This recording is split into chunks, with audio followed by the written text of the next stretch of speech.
Hello guys. If you're watching this is my first ever LEGO YouTube video. I'm Legacy Jackson Perez. I am 14 years old.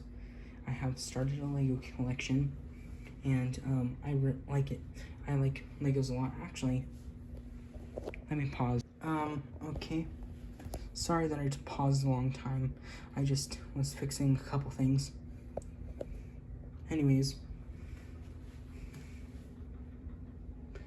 here, let's start from, here's my random, not Napoleon, random Revolutionary War, American Revolutionary War battle scene. So right here is the British Grenadier column, led by these three grenadiers in the back. The sergeant right here, another sergeant, and then a captain. Here's a color bearer, some British standard infantry, grenadier infantry. And then here's some Scottish soldiers. Here's a character from Quacking Films. Shout out to him. And here's John Brickington.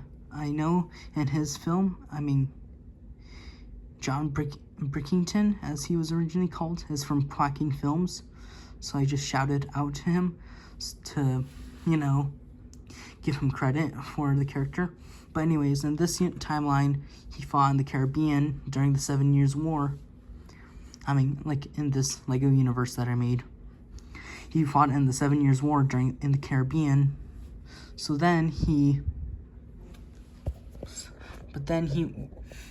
fought as a sergeant. And well, if you watch the Brickington Sales Forth videos from whatchamacallit, Quacking Films, you'll obviously know he becomes a pirate, but then he becomes a pirate, I think. Yeah, I remember him having a film, LEGO video where he becomes a pirate. Brickington becomes a pirate. But anyways, then the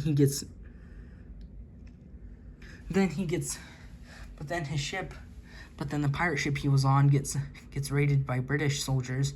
But then the British soldiers capture him and were gonna hang him. But then they found out that he used to be a sergeant, so gave him two offers. Two offers. One, either stay a pirate and die, or two, help us fight the continental United States. The Americans. So he accepted option number two, and then rose through the ranks as a captain all the way to a general. And here he is in his general uniform. Here's a cavalryman, British cavalryman. I know the helmet's not accurate, or neither the sword, but I'm just very broke when it comes to LEGOs. Anyways, here's some unfortunate American casualties. Actually French casualties. And here's a cannon placement. I used a Q-tip as this cannonball thingy. That right there is the cannonball. Here's some cannon loaders.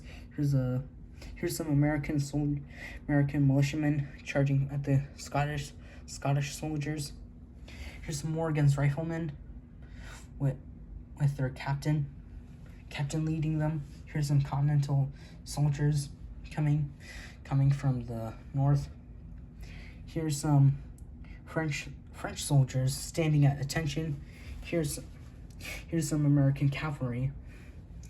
And there's the lone French soldier. And here's some American captains, or NCOs.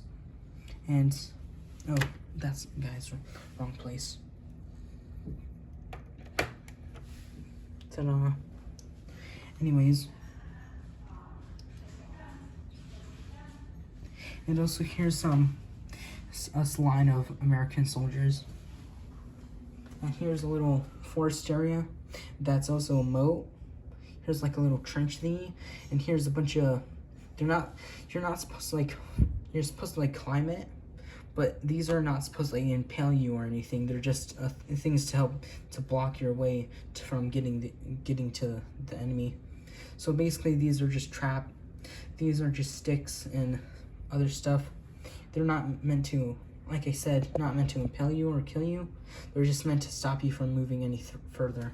Anyways, here's some British soldiers, British captains, and here's actually sergeants, and here's one captain in the middle. And here's some regulars. Ignore the other stuff on my desk. I just moved into this house. My family moved into this house like a couple weeks ago. So see you later, guys.